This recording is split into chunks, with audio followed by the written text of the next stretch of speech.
Hello बच्चों, तो आज हम लोग स्टार्ट करने वाले खले कपोत न्याय, थ्योरी ऑफ सेलेक्टिव एब्जॉर्प्शन। खले मतलब खलियान, कपोत मतलब कबूतर। जिस प्रकार खलियान में दाना चुगने के पश्चात कपोत कपोत यानी कबूतर वापस अपने घर आ जाते हैं और प्रत्येक कपोत के घर वापस लौटने का मार्ग पृथक पृथक होता है, और जिस कपोत का घर जितना दूर होगा उसे घर पहुंचने में उतना ही अधिक समय लगेगा। मतलब केदारी कल्याण न्याय का मतलब अलग डिस्क्रिप्शन है थोड़ा सा। इसी प्रकार आहार रस से धातुओं का पोषण एवं निर्माण होता है। आहार रस से रस धातु रक्त आदि धातुओं तक पहुँचने वाले मार्ग भिन्न भिन्न होते हैं। आहार रस के अधिष्ठान से प्रत्येक धातु के आशय तक एक मार्ग यानी स्रोतस होता है, जिसके द्वारा पोषक सामग्री धातु वहाँ तक पहुँचती है। जो धातु जितनी दूर होगी एवं जिसका स्रोतस लंबा होगा वो उस तक आहार रस पहुँचने में समय भी उतना ही अधिक लगेगा, और स्रोतस भी सूक्ष्म और सूक्ष्मतर होता जाता है। अतः रस धातु का स्रोतस सबसे लंबा होगा एवं पोषक सामग्री सबसे पहले पहुंचेगा। तत्पश्चात रक्त आदि धातुओं में क्रमतः पोषक सामग्री पहुंचेगी। इन्होंने भी वही केदारी कल्याण न्याय का थोड़ा ज़्यादा एडवांस फॉर्म बताया। इन्होंने कहा है कि स्पेसिफिक होता है ना। इसके बाद इसी का इन्होंने डिस्क्रिप्शन दिया, जैसे खले कपोत न्याय। तो खले कपोत न्याय इन्होंने पहले कहा रस धातु का जो मार्ग होगा वो स्रोतस होगा, वो काफ़ी चैनल बहुत बड़ा होगा, वहाँ पर अधिकतम पोषण पहुँचेगा। फिर रक्त धातु का उससे छोटा होगा स्रोतस, और लंबाई में थोड़ा बढ़ जाएगा, ठीक है। फिर मांस धातु, फिर मेद धातु, फिर अस्थि धातु, फिर मज्जा धातु, फिर शुक्र धातु का होगा। इस प्रकार इन्होंने स्रोतस के बारे में एक्सप्लेन किया।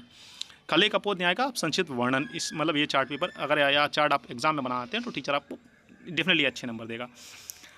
तो यहाँ पर हम लोगों ने क्या कहा, आहार रस है खलियान हमारा। आहार रस मेन चीज़ है जो सारी चीज धातुएं बनवाएगा। तो सबसे लंबा स्रोतस, सबसे लंबा, सबसे कम लंबा जो होगा वो रस का होगा, और सबसे ज़्यादा लंबा जो होगा वो शुक्र स्रोतस होगा, ठीक है।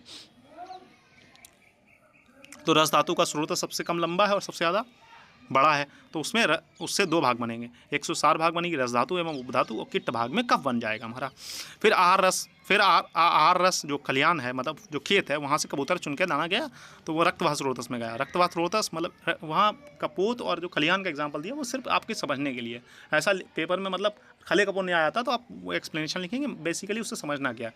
जैसे जो चैनल्स पास होगा, उस जो चैनल पास होगा, जहाँ की धातु अग्नि पास होगी वहाँ पर पहले पहुँचेगा पोषक सामग्री, और जो दूर होगी उससे दूर पहुँचेगा, ठीक है। फिर आहार रस जो रक्तवाह स्रोतस में जाएगा वहाँ पर रक्त अग्नि क्रिया करेगी, तो सार भाग से रक्त धातु और धातु बनेगी, किट्ट भाग से पित्त बनेगा। फिर यही चीज़ मांसवाह स्रोतस में जाएगी तो वहाँ पर मांस अग्नि क्रिया करेगी, तो मांस धातु और उपधातु बनेगा, किट्ट में खा अमल बनेगा।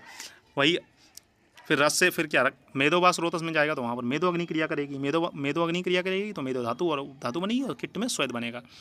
इसी प्रकार से फिर मेद के बाद मज्जावाह स्रोतस में जाएगा, अस्थिवाह स्रोतस में जाएगा, तो अस्थिवाह स्रोतस में जाने के बाद अस्थि धातु बनेगी, और केश, रोम, शमशु ये किट्ट होते हैं। फिर मज्जावाह स्रोतस में जाएगा, मज्जावाह स्रोतस में जाने के बाद मज्जा अग्नि कार्य करेगी तो मज्जा धातु और अक्षीवीट त्वचा बनेगी, ठीक है। फिर शुक्रभाग स्रोतस में जाएगा, शुक्रभाग स्रोतस में जाएगा तो शुक्र अग्नि क्रिया करेगी। शुक्र भाग का शुक्र जो धातु होती है वो सबसे शुद्ध मानी गई, उसका कोई किट्ट नहीं होता है, वो वहाँ पर शुक्र धातु बनेगी। सबसे ज़्यादा अधिक लंबा किसका होगा, शुक्रवाह स्रोतस का चैनल लंबा होगा, और सबसे छोटा किसका होगा, रसवाह स्रोतस का होगा, ठीक है। इस तरीके से अगर आप डायग्रामेटिक फॉर्म में लिख के आएंगे ना तो आपको डेफिनेटली टीचर अच्छे नंबर। देखो मेन बात प्रेजेंटेशन का भी नंबर होता है, तो किस तरीके से हर बच्चा एक ही चीज़ लिखता है, लेकिन किस तरीके से प्रेजेंट करता है वही नंबर पर 2-3 नंबर, एक नंबर का डिफरेंस हो जाता है, ठीक है।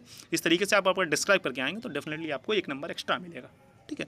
सारी चीज़ें लिखेंगे पर एक्सप्लेन तो करेंगे आप, साथ में ये डायग्राम बना देंगे तो बहुत अच्छा नंबर मिलेगा, ठीक है बच्चों। फिर मिलते हैं नेक्स्ट लेक्चर, नहीं तब तक इसको आचार्य चक्रपाणी ने शीतधि न्याय, केदारी कल्याण न्याय तथा कले कपोत न्याय तीनों मतों से धातु पोषण क्रम का वर्णन किया है, परंतु अपनी अभिरुचि केदार्य कल्याण न्याय के पक्ष में प्रदर्शित की है। शेष सभी मतों का खंडन किया। इन्होंने जो आचार्य चक्रपाणी हैं उन्होंने तीनों न्याय को मतलब डिस्क्राइब किया, लेकिन उन्होंने सबसे ज़्यादा जो उनकी जो सबसे ज़्यादा मतलब पसंद थी वो केदारी कल्याण न्याय पर थी। मतलब इन्होंने कहा है कि चैनल्स होते हैं, चैनल्स के द्वारा चैनल्स में मतलब जैसे एक खेत होता है, खेत में एक टिब्बल लगा होता है, टिब्बल से फिर पानी जाता है, जो पानी सबसे पास में उसके खेत के पास में, जैसे 4 खेतों में पानी लगाना है, तो जो खेत सबसे पास में होगा तो उसमें सबसे पहले पानी लगेगा, उसका पानी जब भर जाएगा तो अगले खेत में जाएगा। इसी प्रकार से उन्होंने केदारी कल्याण न्याय को समझाया, ठीक है बच्चों।